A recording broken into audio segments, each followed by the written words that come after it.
Welcome back नाजरीन, clinic online में दोबारा खुशामदीद कहता हूँ। आज हम बात कर रहे हैं एक बड़ी ही कीमती और बहुत ही नाजुक चीज़ है, और वो कीमती और नाजुक चीज़ क्या है? वो नींद है। क्योंकि जिसको आती है उसको अंदाज़ा नहीं है, जिसको नहीं आती उसको अंदाज़ा है कि ये कितनी कीमती है, और जिसको आती है लेकिन वो फ़ौरन उठ के बैठ जाता है तो कितनी नाजुक है। इस हवाले से आज हमारे साथ मौजूद हैं डॉक्टर तबस्सुम अलवी साहिबा, कंसल्टेंट साइकियाट्रिस्ट। और ब्रेक के जाने से पहले खैरपुर से असद साहब की कॉल थी। उनको जो है 30 साल से नींद का मसला है। कुछ पहले उन्होंने ख्वाब में देखा तो वो खाई में गिर रहे हैं, उसके बाद से वो नींद 30 सालों से उनको नींद नहीं आती है। आमिर साहब, उनकी बेटी 7 साल की है, वो उसको सोने से पहले वो डर रही होती क्योंकि वो कहती है मुझे सोने में डरावने ख्वाब आ रहे होते हैं।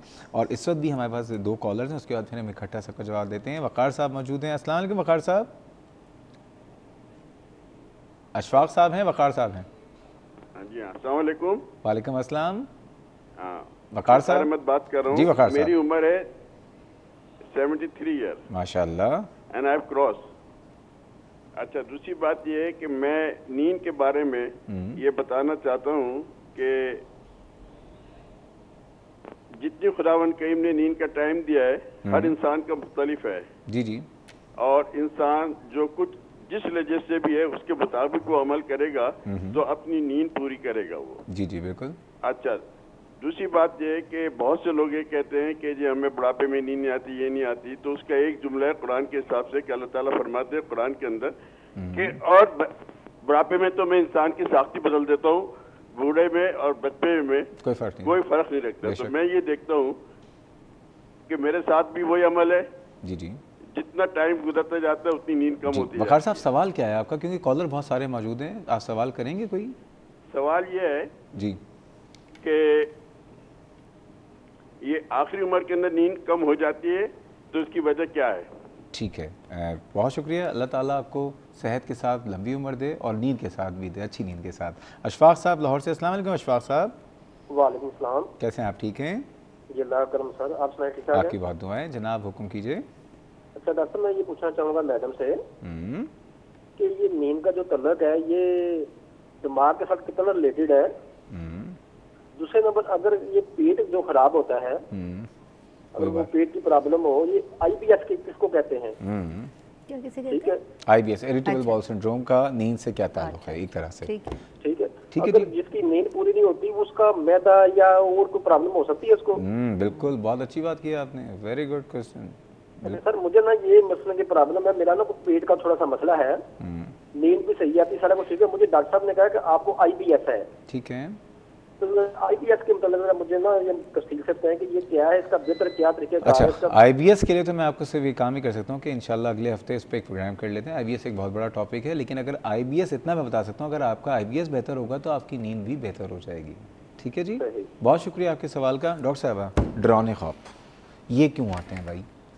देखिए, हमारी जो स्लीप की साइकिल है उसमें एक होती है रेम स्लीप और एक होती है नॉन रेम साइकिल। लोग पता है क्या समझेंगे? हाँ। सौराब वाली 2 पहिए की साइकिल। अच्छा, ये पूरा स्लीप का जो पैटर्न है हमारा। हाँ, जो स्लीप का पैटर्न है उसमें एक होती है रैपिड आई मूवमेंट स्लीप और एक होती है non rapid eye movement sleep.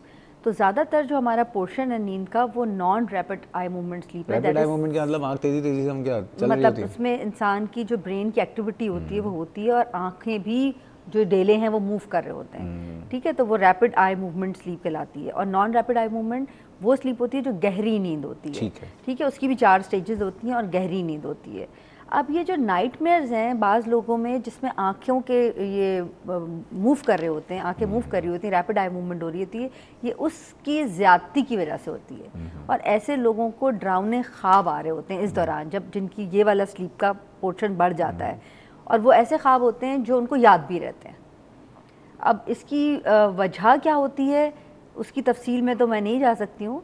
अलबत्ता ये है कि ये चीज़ ऐसी है कि जो कि काबिल इलाज है, इसका इलाज हो जाता है। बच्चों को जो अक्सर डरावने ख्वाब आ रहे होते हैं, जैसे अब देखिए इस केस में जो उन्होंने बताया है वो ये बताया है कि बच्चों के अंदर ख़ास तौर पे कहा जाता है कि हॉरर मूवीज़ नहीं दिखानी चाहिए। ख़ास तौर पे ये बात होती है कि बच्चों के जहन पे चीज़ें बैठ जाती हैं और असर भी करती हैं, और बाज़ दफ़ा वो चीज़ भी अपना अफेक्ट कर रही होती है। लेकिन वैसे भी बच्चों में हॉरर के अलावा मैं एक बात यहाँ पे करना चाहूँगा, तमाम TV चैनल खसूसली न्यूज़ और करंट अफेयर्स वाले, माजरत के साथ अगर आपकी बात बुरी लगे, इस वक्त आप देखिए पूरी दुनिया में कहीं पे कोई भी सानहा कोई वाक़या होता है तो वो जो कोरी पिक्चर्स होती हैं जिसमें किसी का हाथ कटा हुआ है, किसी का बॉम्ब ब्लास्ट हुआ है, मतलब ये तमाम चीज़ों को नहीं दिखाया जाता क्योंकि ज़ाहिर बात है वहाँ पे बच्चे भी देख रहे होते हैं। लेकिन अगर आप हमारे टीवी चैनल्स पे देखें ये चीज़ें, इतनी चीज़ें बार बार, अच्छा मुकाबला होता है कि उसकी रेटिंग ना हो तो मैंने ब्रेक की है, मतलब ब्रेकिंग है, ये तो हमने ब्रेक की है, लड़ रहे होते हैं एक तरह से, और वो पिक्चर्स दिखा रहे होते हैं। और हमारे घर में आपको पता है बच्चे, और ये नहीं होता कि बच्चों का कोई स्पेसिफिक टाइम है, बच्चे भी यहाँ पे देख रहे होते हैं ये चीज़ें। हम ठीक है हॉरर मूवीज़ तो नहीं दिखाएं, लेकिन ये जो टीवी है हर घर में और आजकल न्यूज़ चैनल हो गया हॉरर मूवी टाइप, इससे कोई फ़र्क पड़ता है बच्चों की? फ़र्क पड़ता है बिल्कुल। बच्चों के ऊपर, जहन के ऊपर असरात होते हैं इन चीज़ों के, और वो जाते जाते ही जाते हैं और बाज़ दफ़ा नहीं भी जाते। वो चीज़ें उसकी ज़िंदगी का हिस्सा बन जाती हैं क्योंकि बच्चे का जहन एक प्लेन स्लेट की तरह है, उसके ऊपर जो चीज़ लिख दी जाती है, नक्श कर दी जाती है, वो रहती है।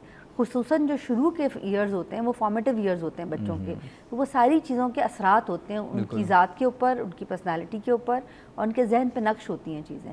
तो इन चीज़ों का भी ख्याल रखना चाहिए। जैसे बच्चों को डराते हैं, अमूमन माँ बाप बच्चों को डरा रहे होते हैं, ये भी उसी का हिस्सा है कि बिला वजह की चीज़ों से डराना, अल्लाह बाबा आ रहा है, अल्लाह बाबा आ रहा है, या वो आ गया, या जो भी कुछ कह दें, तो ऐसी चीज़ों से डराना बच्चों के लिए अब अच्छा नहीं होता, उनकी जहनी सेहत के लिए अच्छा नहीं होता। एक तो ये चीज़ है। बहरहाल इसके लिए दवाइयाँ भी मौजूद हैं, कुछ दवाएं होती हैं जिनसे बच्चों को की वो जो रेम स्लीप है उसको इम्प्रूव कर दिया जाता है, जिसके बाद फिर ये ख्वाब ब्राउन आने बंद हो जाते हैं। ऐसे तो नहीं कि बच्चा इसमें आदी हो जाए दवाई? नहीं, ऐसा नहीं है। कुछ अरसे तक ये दी जाती हैं और जब वो स्लीप साइकिल ठीक हो जाती है, केमिकल नेम क्या है इनका? जैसे इमिप्रोमीन है, या ट्रिप्टोनॉल है, ये ऐसी दवाएं जो दी जाती हैं जिससे बच्चों की नींद बेहतर हो जाती है। हाउ लॉन्ग, कितने अरसे तक दी जाए? ये देखिए डिपेंड करता है कि कितने देर में वो चीज़ फ़ायदा करती है। जितनी देर फ़ायदा करती है, कम से कम 3 से 4 महीने दी जाती हैं, तो ये ठीक हो जाता है ये चीज़ें। अच्छा, अब ये जो असद साहब, इनकी 17 साल उम्र होगी क्योंकि अभी 47 साल उम्र है, 30 साल से इनको प्रॉब्लम है तो उस वक्त से वो कह रहे हैं कि मुझे नींद ही नहीं आती। और ये बताए असद साहब का मसला नहीं है, बहुत सारे लोग अक्सर और बेशतर मुझे मिलते हैं कि डॉक्टर साहब पता नहीं सालों से लगता है सोया ही नहीं है, नींद ही नहीं आती। बिल्कुल सही बात है। ये बीमारी होती है जिसे हम प्राइमरी इंसोम्निया कहते हैं, जिसमें ज़रूरी नहीं है कि कोई रीज़न हो नींद ना आने का, और लोगों को ये मसला होता है, एडल्टहुड से होता है, बाज़ दफ़ा टीनेज से होता है, और ये चलती चली जाती है। इसका इलाज सही वक्त पे करना बहुत ज़रूरी है, और इलाज दो तरह से होता है। हाँ, ठीक है। एक होता है कि स्लीप हाइजीन जिसे हम कहते हैं, वो उसका ख्याल रखा जाए, और दूसरी बहुत सी दवाइयाँ ऐसी हैं जो रेगुलर कुछ अरसे तक दी जाएँ तो ये चीज़ बेहतर हो जाती है। इन्होंने देखें अमूमन हमारी यहाँ जो दिया जाता है, मैं वो इसी पे आ रही थी, एंटी एंजाइटी जो बेंजोडाइज़ेपिन्स दी जाती हैं, बिल्कुल ये तो वो ही लेते रहे, नशा आवर दवाइयाँ जैसे ये कह रहे हैं, तो उसमें ज़्यादातर रिलैक्सिन का नाम लिया उन्होंने, या ज़ैनेक्स होती है, लेक्सोटनिल होती है, लोग खुद ब खुद ले लेते हैं उनको, और अमूमन आप जीपीज़ के पास जाएँ तो वो भी वही दे रहे होते हैं। और उससे क्या होता है, मज़ीद स्लीप बेहतर होने के बजाय कुछ दिन तो बेहतर होती है, और फिर एडिक्शन हो जाती है, और एडिक्शन के बाद फिर साइड इफ़ेक्ट्स आने शुरू हो जाते हैं और नींद नहीं आती। तो ये तो और ख़राब करती हैं नींद को। नींद को ठीक करने के लिए कुछ ख़ास दवाएं होती हैं जो दी जाती हैं, जिससे स्लीप की साइकिल नॉर्मल की जाती है। बाज़ लोगों की 6 महीने में, बाज़ की साल में जाके ये चीज़ें नॉर्मल हो जाती हैं, अलॉन्ग विद स्लीप हाइजीन, जिसमें यही बताया जाता है उनको कि आप रेगुलर टाइम पे बेड पे जाएं, रेगुलर टाइम पे सोएं। आराम से होता है स्लीप हाइजीन। लेकिन उससे पहले अयाज साहब की कॉल लेते हैं। अयाज साहब अस्सलाम वालेकुम। डॉक्टर साहब, आपको ये बताना, मेरी वाइफ एंड वो खुद डॉक्टर हैं, लेकिन चक्कर इनके साथ ये है कि दोपहर में तो थोड़ा सो जाती हैं 2-3 घंटे, लेकिन रात को इनको 2-2, 3-3 बजे तक नींद नहीं आती, और जब ज्यादा आती है तो फिर वो दवाई खाना चाहती हैं स्लीपिंग, उसके बाद उनको क्रैम्प शुरू हो जाते हैं पाँव में, और रात भर जागती हैं, फिर सुबह क्लिनिक जाना होता है। बड़ी प्रॉब्लम है इस सिलसिले में। दोपहर में कितनी देर सोती हैं? दोपहर में मैं 2-3 घंटे। 2-3 घंटे सोती हैं? ऐसा हुआ है कि कभी दोपहर में ना सोई हूँ तो रात में नींद में फ़र्क पड़ा? फिर नहीं जी, बिल्कुल रात को इनके साथ ये अक्सर क्रैम्प्स का नहीं, आप मेरी अर्ज नहीं सुन रहे। मेरी अर्ज समझिए कि अगर दोपहर ऐसा हो कि दोपहर की नींद कभी ना सोई हो दोपहर में, तो फिर रात की नींद बेहतर हुई है उससे? नहीं, फिर भी नहीं आती है। फिर भी नहीं आती? आपकी बेगम की उम्र कितनी है जी? ये तकरीबन 56। इसके अलावा उनको कोई और प्रॉब्लम है, डायबिटीज़ या हाइपरटेंशन या कोई और तकलीफ या कोई ऑस्टियोआर्थराइटिस? नहीं, कोई ऐसी नहीं है इनको। वजन कितना है जी? वजन कितना है उनका? 70 kg के करीब। 70 kg। जी डॉक्टर साहब, क्रैम्प्स पहले होते हैं या नींद ना आना पहले होता है? नींद नहीं आती, उसके बाद फिर ये कोशिश करती हैं सोने की, और उसके नहीं नींद आती फिर मेडिसिन कोई खा लेती हैं, स्लीपिंग पिल्स, तो नतीजा ये और बढ़ जाते हैं। फिर सुबह कोई 5-6 बजे जाके कुछ थोड़ा बहुत असर होता है। कौन सी पिल खाती हैं? कौन सी pill? Lexotanil. It's not a good pill for sleep, उसकी अपने अलग काम है। कितने अरसे से हो रहा है इनको ये? अच्छा, ये जरा बात कर लें डायरेक्ट। जी जी, अस्सलाम वालेकुम डॉक्टर साहबा, कैसी हैं आप? ठीक हैं? जी ठीक है जी। आप तो हमारी बरादरी की हैं जी। आपको क्या मसले मसाइल हो गए? बस मेरे हस्बैंड ने कॉल कर दी, बड़े वो परेशान हो रहे हैं। खुश नसीब हैं आप, आपके इतने अच्छे हस्बैंड मिले हैं आपको कि आपकी केयरिंग है। आजकल तो हस्बैंड ऐसे नहीं हो गए। चलें जी, बताइए। मेरा ये मसला है, मैं समझती हूँ कि मुझे रेस्टलेस लेग सिंड्रोम है।